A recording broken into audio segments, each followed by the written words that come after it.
usura ha transformado la vida de muchos ecuatorianos en verdaderos infiernos. Los deudores pueden llegar a pagar hasta el 103% de intereses mensuales.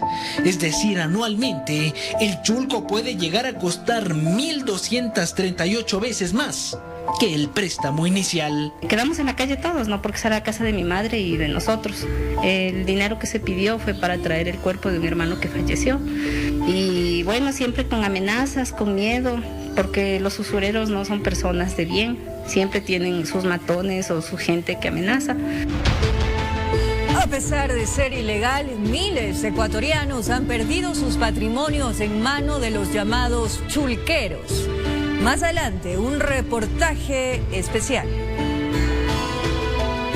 Muy buenas noches, amigos. Bienvenidos a la emisión estelar del Comercio TV. Aquí, lo más destacado del día.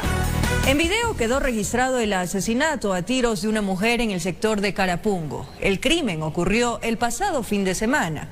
El asesino huyó en un vehículo que lo esperaba. El video es claro, la mujer se acerca al vehículo, uno de los ocupantes la llama, parece intercambiar palabras y el sujeto le responde con varios disparos. El ruido de las balas puso a correr a los trasnochadores que transitaban por las calles Galo Plaza e Isidro Ayora en el sector de Carapungo. Que la olla Oxisa se había encontrado expendiendo sustancias sujetas a fiscalización. Es abordada por un vehículo con dos ocupantes.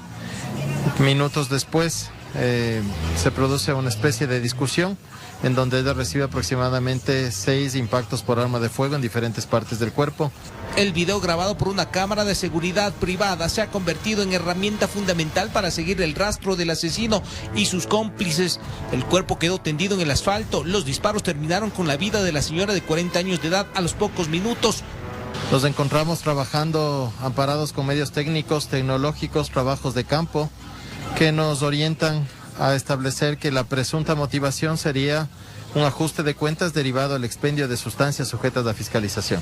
La hija de la víctima fue testigo de lo ocurrido y contó a la policía cómo pasaron las cosas. Presuntamente la mujer con antecedentes penales se encontraba expendiendo sustancias sujetas a fiscalización y los del carro habrían fingido ser clientes. Quien registra 7 antecedentes por el delito de tráfico ilícito de sustancias sujetas a fiscalización y uno de ellos por robo. Ajuste de cuentas, venganza, microtráfico, entre otras hipótesis que barajan los agentes de la DINASED en busca de dar con los asesinos y pistoleros que en una semana han regado balas y violencia en la capital. En Quito informó Iván Casamen. En el sector del Comité del Pueblo, un hombre fue asesinado de varios disparos. La víctima contaba con antecedentes penales y tenía una boleta de captura vigente. Dicen que andaba amenazado y le tentó a la muerte. Según testigos, escucharon varias detonaciones de arma de fuego y observaron una silueta tendida en la calle de tierra. Luego de algunos minutos confirmaron que el muerto era el vecino de la esquina. Este individuo, habían estado 2 personas en ese sector y pasa una posible motocicleta en donde les causan dos disparos. En el sector de la invasión nadie quiso decir nada, aunque todos saben del baleado. Estar en silencio es la mejor garantía para no tener represalias. Sería una zona bastante peligrosa. El crimen aparentemente respondería a un tema de disputa de territorio. Un disparo le impacta en la cara y el otro impacto es a la altura del brazo derecho. El hombre de 23 años de edad, quien cuenta con antecedentes, fue alcanzado por 2 disparos. Además, tenía una boleta de captura vigente. Tenemos el conocimiento de que es por lesiones. En una semana, en el Distrito Metropolitano de Quito se han reportado 5 muertes violentas. Al menos 4 de ellas estarían relacionadas con hechos como ajuste de cuentas, venganza y disputa de territorio. Las víctimas contaban con antecedentes. Horas atrás, en el centro de Quito, entre las calles Loja y Quijano, 2 personas fueron baleadas. Una de ellas murió y también tenía antecedentes. Tiene 6 antecedentes por robo y por tenencia de sustancias sujetas a fiscalización. Es una hipótesis que manejan nuestras unidades investigativas y ese será el curso de acción para poder identificar posiblemente al resto de participantes. Al parecer las cosas como que se han calentado en la capital. Las víctimas más recientes fueron asesinadas con armas de fuego. En Quito informó Iván Casamen. La Policía Nacional rescató a 2 niñas que habrían sido víctimas de abuso sexual y pornografía infantil en el sur de Guayaquil. En los operativos hubo 2 detenidos. Se trata de la madre de las menores y del padrastro, quien sería el responsable de las imágenes que encontraron en las redes sociales. Era el mediodía de ese miércoles y los grupos tácticos e investigativos llegaban a la cooperativa 1 de agosto, en el Guasmo Central, al sur de Guayaquil, y de forma simultánea a Fertiza. En esa ocasión no iban por incautación de droga, sino a rescatar a 2 menores de 6 y 11 años.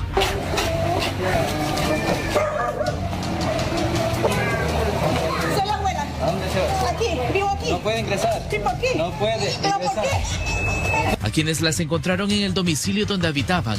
Aquí, según la Dirección de Ciberdelitos de la Policía Nacional, eran supuestamente víctimas de abuso sexual y de pornografía infantil.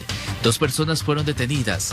Se trataba del padrastro de las infantes y de la madre de ellas. Porque tenía conocimiento de este delito que se estaba efectuando en contra de sus hijas. Para eso realizaron 5 meses de indagaciones con colaboración de la Embajada de Estados Unidos y personal especializado de aquel país, que logró determinar cómo se subían los videos a diferentes plataformas digitales. Se logró obtener toda esta evidencia digital que se encontraba en los aplicativos como son Facebook, en Google, donde pudimos determinar fotografías, videos de las menores de edad en las cuales se encontraban realizando actividades de carácter pornográfico e inclusive las menores de edad se encontraban desnudas. Una fiscal fue enviada desde Quito para este operativo, denominado Cazador 5, en el que retiraron de estas 2 casas computadoras, dispositivos de almacenamiento y otros que entraron en cadena de custodia. Equipo completo, los psicólogos, el médico legal, las experticias dará cualquier resultado.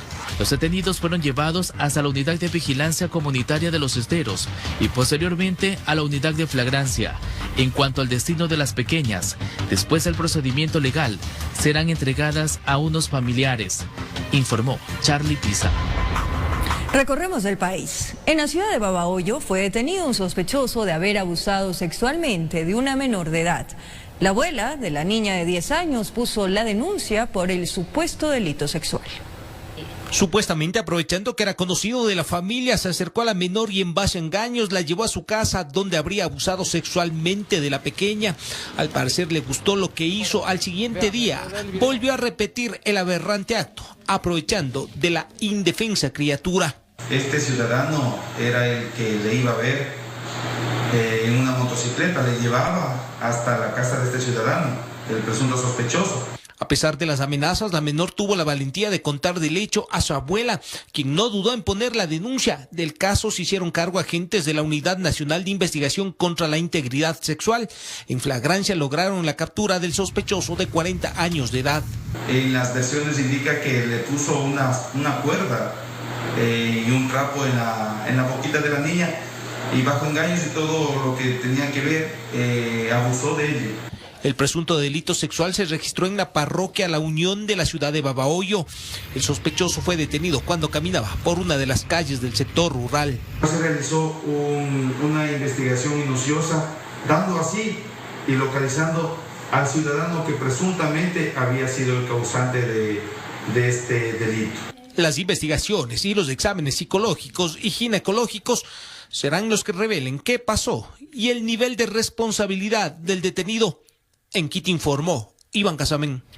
Un ecuatoriano de 33 años murió en la zona fronteriza entre México y los Estados Unidos al buscar el sueño americano.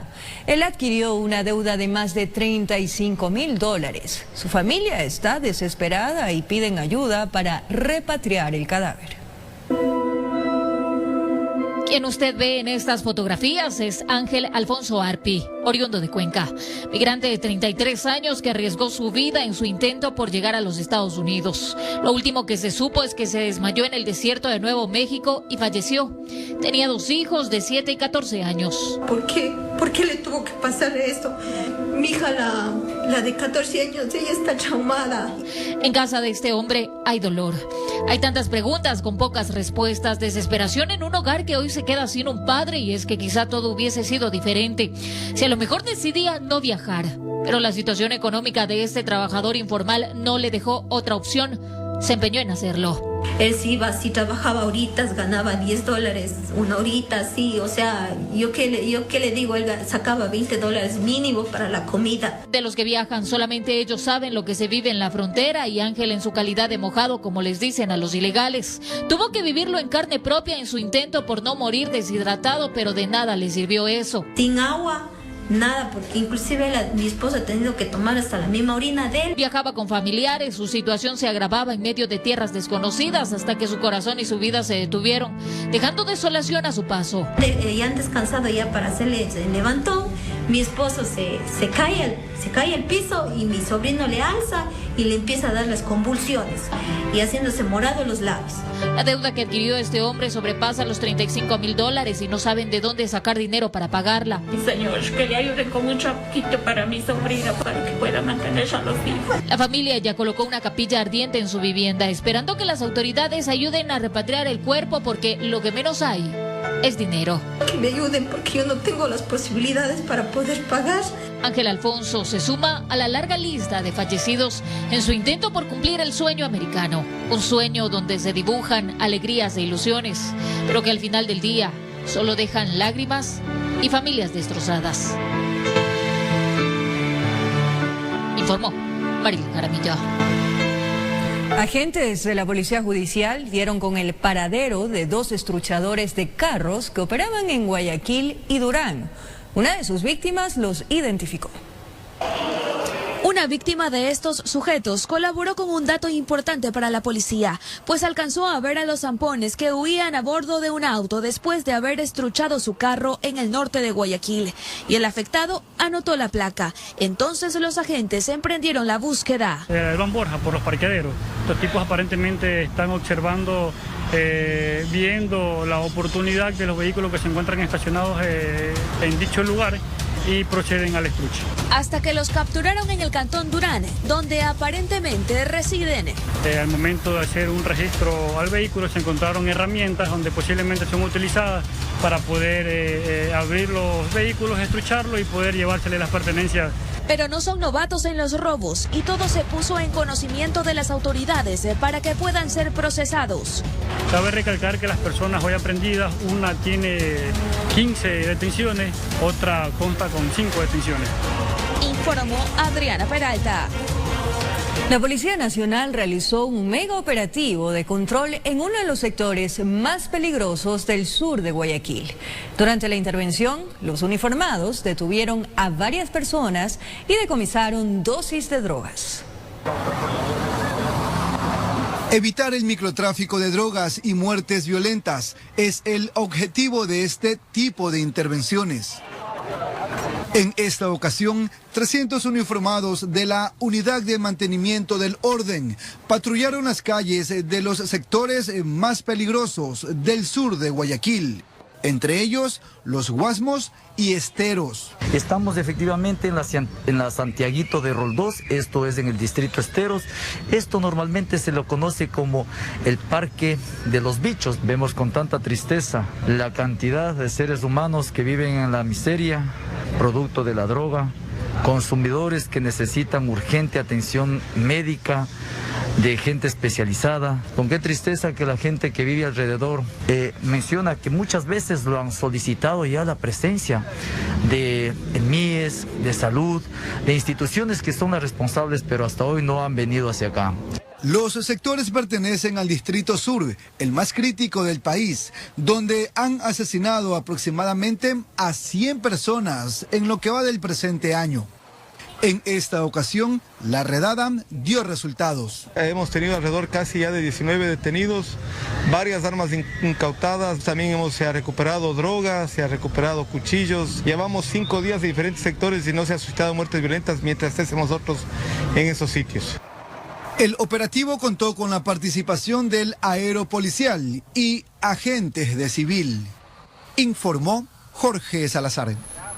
En Babahoyo, una mujer fue asesinada en su domicilio. Hace un mes, en el mismo lugar, también fue asesinado su yerno, conocido con el alias de Loco Hugo. La policía investiga ambos crímenes. La mujer, identificada como Raquel Vera, de 56 años, recibió al menos 6 impactos de bala en diferentes partes del cuerpo mientras se encontraba en una reunión religiosa en su domicilio, exactamente donde el pasado 12 de agosto su yerno Hugo Zambrano, alias Loco Hugo, fue victimado por sujetos que llegaron en un vehículo cuando él estaba listo para observar un partido de fútbol. Ese carro fue encontrado posteriormente incinerado en un sector rural del cantón Babahoyo. En esta ocasión, los asesinos llegaron en una motocicleta, según los testigos. Se tiene algunas hipótesis, se está trabajando con personal de DINASED y Policía Judicial, y próximamente daríamos ya algún resultado positivo a raíz de este rumor. La señora Vera no tenía antecedentes delictivos. La policía se encuentra investigando qué hay detrás de estas 2 muertes violentas ocurridas en la parroquia urbana Barreiro de Babahoyo. Desde Los Ríos informó Odette Camacho.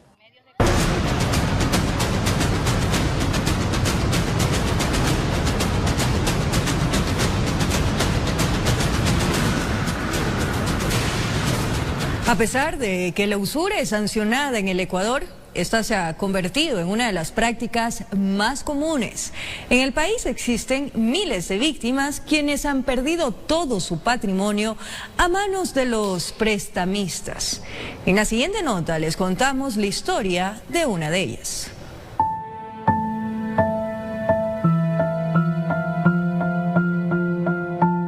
Y ha sido un suplicio, mi madre quedó en la calle. Quedamos en la calle todos, ¿no? Porque esa era la casa de mi madre y de nosotros. El dinero que se pidió fue para traer el cuerpo de un hermano que falleció. La señora se aprovechó de la discapacidad auditiva de mi madre y bueno, siempre con amenazas, con miedo, porque los usureros no son personas de bien, siempre tienen sus matones o su gente que amenaza. Verónica Ontaneda no logra entender por qué hay personas que se aprovechan de las necesidades de otras. La mascarilla no oculta la tristeza que habita en su rostro tras haber perdido toda una vida de esfuerzo y dedicación. Mi madre en el 2005 pidió un préstamo a una señora de Tulcán que se dedica a este mal llamado negocio.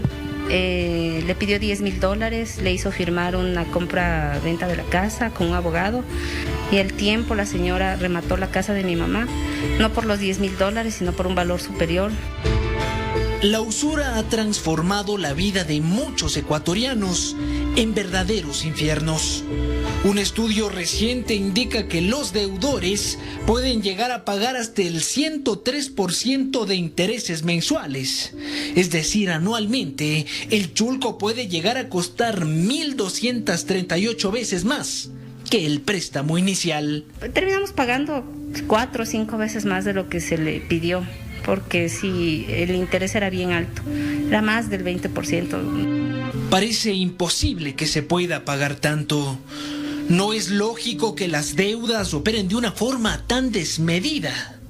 Sin embargo, en el mundo de la usura, no hay lógica que valga porque los chulqueros establecen las reglas del juego. El chulquero es quien impone las condiciones. Cuánto tiene que pagarle, en qué plazo tiene que entregarle. Si se atrasa, al día siguiente le cobran un interés de doble o inclusive llegan con temas de amenaza. En la próxima entrega le contaremos por qué la usura es una práctica tan rentable en el Ecuador. Informó Álvaro Terán.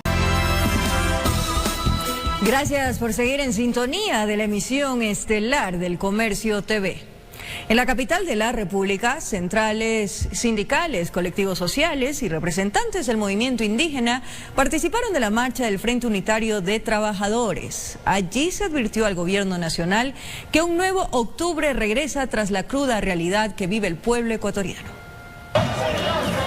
La marcha del FUD aglomeró a varios gremios y organizaciones sociales y sindicales. Los pedidos son clave dentro de lo que manifiestan sería no permitir un retroceso de derechos para las clases populares.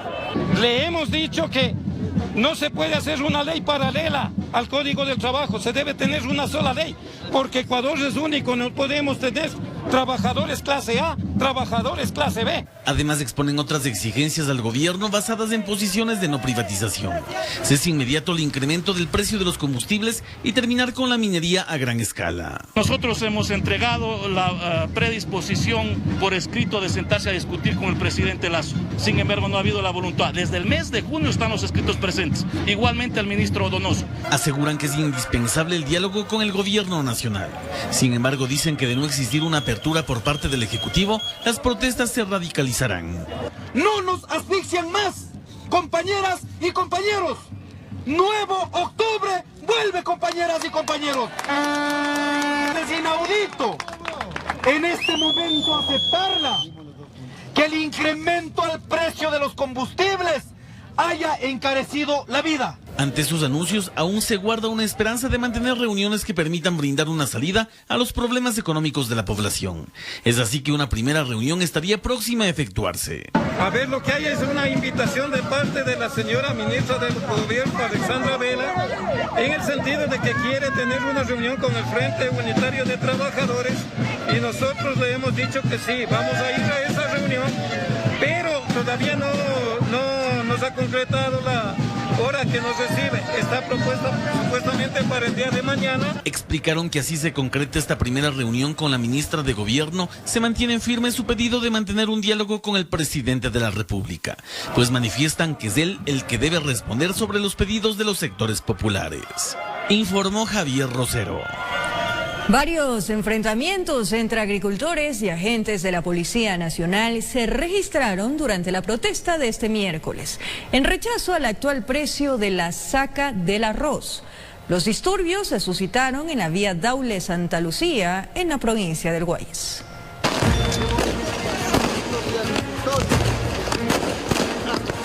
Este tramo de la carretera Daule-Santa Lucía se convirtió en campo de batalla. Por un lado, cientos de agricultores buscaban tomarse la vía, mientras que la Policía Nacional intentaba evitarlo a toda costa.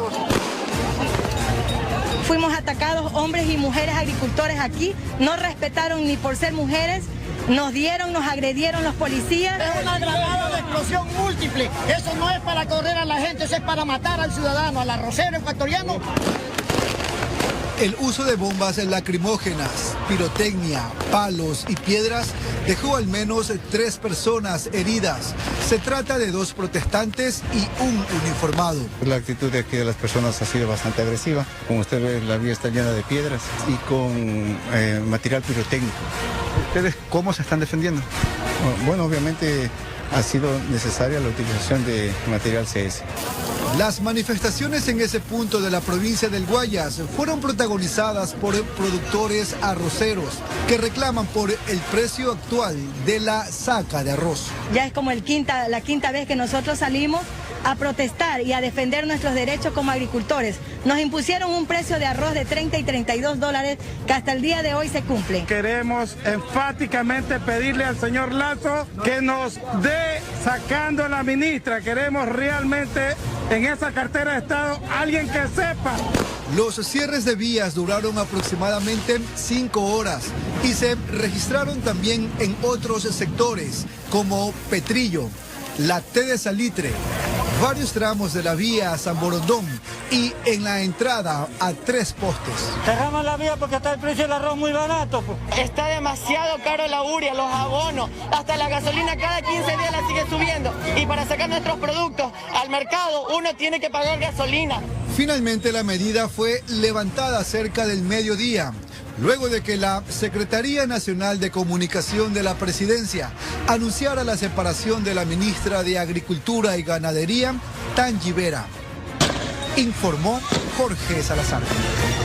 La Fiscalía General del Estado solicitó que Sebastián Yunda, hijo del alcalde capitalino, y un familiar de este sean vinculados a la instrucción fiscal por el presunto delito de asociación ilícita, donde otras 6 personas son procesadas. En el Complejo Judicial Norte de Quito, un juez de garantías le dio la razón al empresario chino Wang Jinglong. y no acogió el pedido de la Fiscalía que se le dicte prisión preventiva por supuestamente incumplir las medidas cautelares. La Fiscalía, de manera maliciosa, nos dijo a toda la ciudadanía que mi defendido no se había presentado en la audiencia de hoy. Primero dijo que no se había presentado, presentamos la documentación original, luego dijo que sí se había presentado y dudó de la veracidad de los documentos de la misma Fiscalía, dudó de la veracidad de sus compañeros de Guayaquil. Entonces, frente a todas las pruebas manifestadas y evacuadas, el juez, como juez garantista que es, no dio paso al pedido de la Fiscalía. Jin Long deberá presentarse 3 veces a la semana en la Fiscalía del Guayas, no puede salir del país y continuará con el grillete electrónico. A su esposa Nancy Gaibor tampoco se le dictó prisión. El señor juez no aceptó el pedido de Fiscalía, le conminó a que actúe con objetividad y que trate de informar de acuerdo a lo que consta dentro del expediente, manteniendo las medidas que pesan actualmente. Pamela Novoa es otra de las procesadas en este caso. Doctor, ¿aquí hay asociación ilícita? Yo no sé cuál es la asociación ilícita, porque la asociación ilícita dice cuando 2 o más personas se unen para cometer delitos. Aquí primeramente no se conoce ninguno de los procesados, se conocen 3. Esto mientras a través de su cuenta de Twitter la Fiscalía General del Estado informó que ha solicitado se fije fecha y hora para la vinculación de Sebastián Ye y César Ye a la instrucción fiscal por presunta asociación ilícita, en la que actualmente se investiga a otras 6 personas, entre ellas exfuncionarios del municipio de Quito, informó Héctor Romero. Un nuevo escándalo de presunta corrupción en el Cabildo quiteño involucraría al concejal capitalino Orlando Núñez y sus asesores. Los denunciantes aseguran que habrían entregado un monto de dinero para agilitar los trámites de legalización de una compañía de taxis. Fue en la sesión de la Comisión de Movilidad de este miércoles 15 de septiembre que los denunciantes expusieron el caso.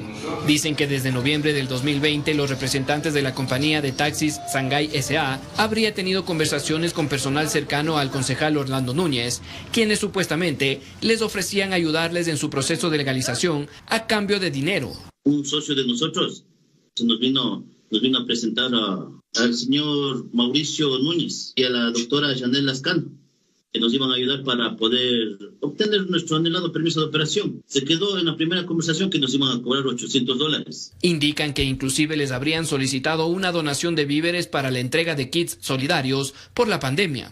Con esto de la pandemia, los señores Núñez, para que me supo manifestar que para que la compañía sea un poco más vista, que les ayudemos al municipio para las entregas del kit solidario, con unas compras de unos 10 quintales de arroz, 10 quintales de azúcar y unos 10 quintales de papas. Los acuerdos a los que habrían llegado, dicen los denunciantes, les llegó a entregar un total de $10,000 al hermano y la asesora del edil en mención. En la primera entrega, nosotros le entregamos al señor Mauricio Núñez $5,000 en efectivo. La segunda parte, mi gerente le hace una transferencia de $5,000 a la doctora Janel Lascano. Concejales capitalinos reprocharon este presunto hecho y dicen que se pedirán los informes pertinentes en el seno del Consejo Metropolitano para evidenciar si la compañía de taxis involucrada está en un proceso de regularización y verificar la denuncia. Estamos elaborando un grupo de concejales pedidos concretos para que se nos indique si esta cooperativa de taxis realmente estaba en un proceso de regularización para que le den cupos. No es posible que esto siga ocurriendo, tiene que esto ser denunciado en la Fiscalía. Este medio de comunicación intentó contactarse con el concejal Orlando Núñez, como con los demás involucrados, pero indicaron que en las próximas horas emitirán un pronunciamiento al respecto, informó Mauricio Sánchez.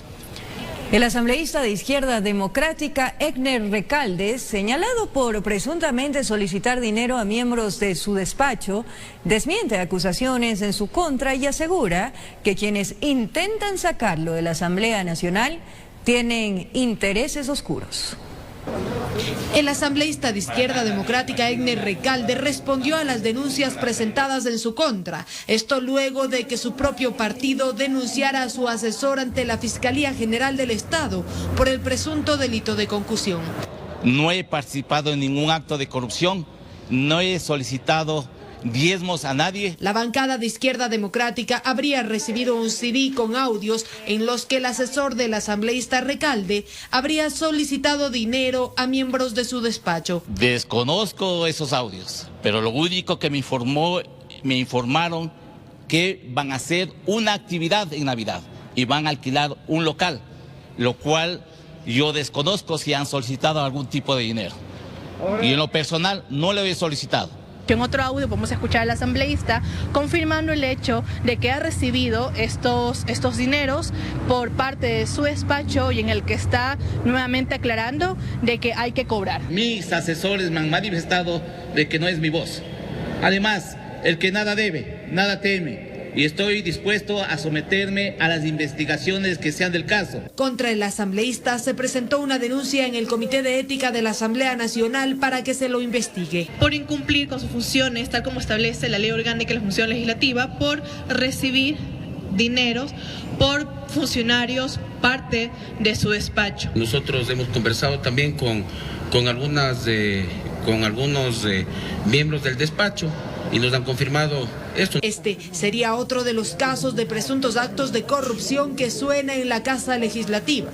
No puede la Asamblea Nacional cada semana salir con un escándalo más de corrupción. Y estos escándalos deben ser investigados con toda la celeridad que el caso merita. Egner Recalde, quien lleva 35 años en Izquierda Democrática, insiste en que no renunciará al partido y asegura que detrás de su puesto existen intereses oscuros. Informó Valeria Navarro.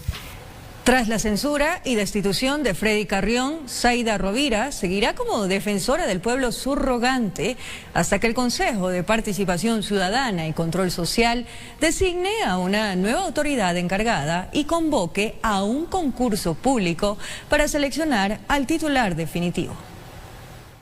Una vez que la Asamblea Nacional censuró y destituyó a Freddy Carrión como defensor del pueblo, Zaida Rovira seguirá al frente de la institución hasta que el Consejo de Participación Ciudadana y Control Social designe a una nueva autoridad encargada, mientras se realiza el concurso público para nominar al titular de la institución de derechos humanos. En consecuencia, pues la acción de personal de subrogación que tengo yo a mi favor es hasta el 17 de este mes. Estamos esperando, repito, como siempre vamos a ser muy respetuosos de lo que los órganos competentes decidan al respecto. El hecho es que en la ley de la Defensoría del Pueblo no se establece un procedimiento para nombrar un encargado de la Defensoría hasta la designación del titular. Según la presidenta del Consejo de Participación, Sofía Almeida, tomarán una decisión en los próximos días. Aún no tenemos un nombre establecido, pero en los próximos días, si esto se da, tendríamos que ya analizar ese tema. Mientras que en sesión de este miércoles, el organismo resolvió disponer al Departamento Jurídico que realice un informe sobre la situación de la Defensoría del Pueblo. Respecto a la aplicación de la Constitución y la Ley de la Defensoría del Pueblo en el artículo 15. En ese sentido, es importante contar con este sustento jurídico para avanzar en la solución definitiva a este tema. Hasta que se defina qué persona quedará a cargo de la institución, Zaida Rovira señaló que seguirá trabajando y rechazó las declaraciones de Freddy Carrión, quien aseguró que la Defensoría habría sido repartida a grupos políticos. Decir que se está repartiendo la institución, que se ha entregado puestos, que se ha despedido al 80% del personal, es totalmente falso. También mencionó que encontró algunas irregularidades en la Defensoría cuando asumió funciones. Informó Priscila Cadena. Atención, nuevos ministros fueron posesionados en el Palacio de Gobierno. Pedro Álava González estará al frente del Ministerio de Agricultura tras la salida de Tangi Vera. El presidente se refirió a varios puntos, como por ejemplo la ley de creación de oportunidades y la situación carcelaria. Las nuevas autoridades del gabinete fueron posesionadas en el Palacio de Carondelet. Es así que Esteban Bernal será el nuevo titular del MIES en reemplazo de Mae Montaño. Orientada a servir a los ecuatorianos que más necesitan de la mano del Estado. Pedro Álava González será el nuevo ministro de Agricultura en reemplazo de Tan Libera. Pablo Arosemena Marriott, el nuevo gobernador del Guayas en reemplazo de Vicente Tallano. Otro de los nuevos rostros, Matías Abad Merchan, será el nuevo gobernador de la SUAY. Y Francisco Cepeda, el representante del Ejecutivo en el Consejo Directivo del IES, en reemplazo de Jorge Enrique Madera. Tenemos que luchar contra la corrupción, especialmente en la administración de hospitales, especialmente en los procesos de adquisición de medicinas, para que estas medicinas lleguen a quienes la necesitan y sean adquiridas por el Estado ecuatoriano al precio justo y correcto. El presidente también nombró a Diana Praes como la directora de la Unidad del Registro Social. Aquí se tomó juramento de los nuevos integrantes del gobierno. Aprovechó entonces el jefe de Estado para recordarles el código de ética. No parientes en el gobierno. No se puede llevar a cabo contratación pública con empresas donde trabajen parientes de los funcionarios de gobierno. Y se pronunció sobre la ley de creación de oportunidades que en los próximos días presentarán al legislativo. Pronto iremos a la Asamblea Nacional para presentar el proyecto de ley laboral y no tenemos que achicarnos. Habló de varios temas. Se refirió al proyecto de lucha contra la desnutrición infantil y también se refirió a la situación carcelaria, que van a hacer una inversión cercana a los $80 millones para tecnificar los controles. Informó Marilyn Jaramillo. En otro ámbito, la capital registra un importante descenso de contagios de COVID-19. Similar panorama se refleja en los hospitales que redujeron la cantidad de atenciones por la enfermedad. Esto ha permitido ampliar los aforos para restaurantes, locales comerciales y los gimnasios. En la unidad educativa Quitumbe, al sur de la ciudad, se encuentra uno de los puntos fijos del municipio de Quito, que más pruebas COVID ha realizado a la ciudadanía durante la pandemia. Hace algunos meses, las filas de personas con síntomas relacionados al virus eran interminables. Al día, se llegaban a atender más de 200 pacientes. Hoy este número ha descendido drásticamente. En este punto, en la actualidad, se reciben entre 25 a 50 personas diarias. El 80% ha reducido. Reducción que se replica no solo en las brigadas municipales, también en los hospitales de la capital, señala Catalina Yepes, directora de Políticas de la Salud del Cabildo. El número de casos que se están presentando por 100.000 habitantes está alrededor del 18%. Esto representa un respiro para el sistema hospitalario de la ciudad. El porcentaje de ocupación de camas ahora mismo en hospitalización está alrededor del 35% y en la UCI hasta el día de ayer alrededor del 57%. Sin pacientes en lista de espera. Panorama alentador que sostiene obedece al proceso de vacunación, lo que ha permitido que dentro de la tabla de riesgo, misma que establece 4 niveles, bajo, medio, alto y muy alto, hoy por hoy Quito se ubique en el segundo. En este nivel implica que tenemos cierta relajación en cuanto a que se permiten aperturas controladas de varias actividades económicas que favorecen la dinámica económica, la reactivación como tal. Este nivel medio que ya rige en la ciudad permitió ampliar el aforo de varios establecimientos, pasando del 50 al 75%. Cristina Moshenek, gerente de Asuntos Corporativos de DECA, cadena de centros comerciales, califica como positiva la medida. Estamos muy contentos de que podamos subir el aforo. Mientras más gente pueda venir a los centros comerciales, vamos a poder ayudar a la reactivación. Con igual entusiasmo recibieron la noticia el gremio de gimnasios. Y estamos en un proceso cada vez más seguro, nos permite cubrir todo el déficit que seguimos arrastrando. En este marco, las autoridades aclaran que se deben seguir manteniendo obligatoriamente las medidas de bioseguridad. Al momento, Quito registra más de 172.300 casos positivos de coronavirus, informó Adriana Rojas. Se nos acabó el tiempo, momento de despedirnos, amigos televidentes. Gracias por su compañía, cariño, pero sobre todo, fiel sintonía. Un abrazo grande.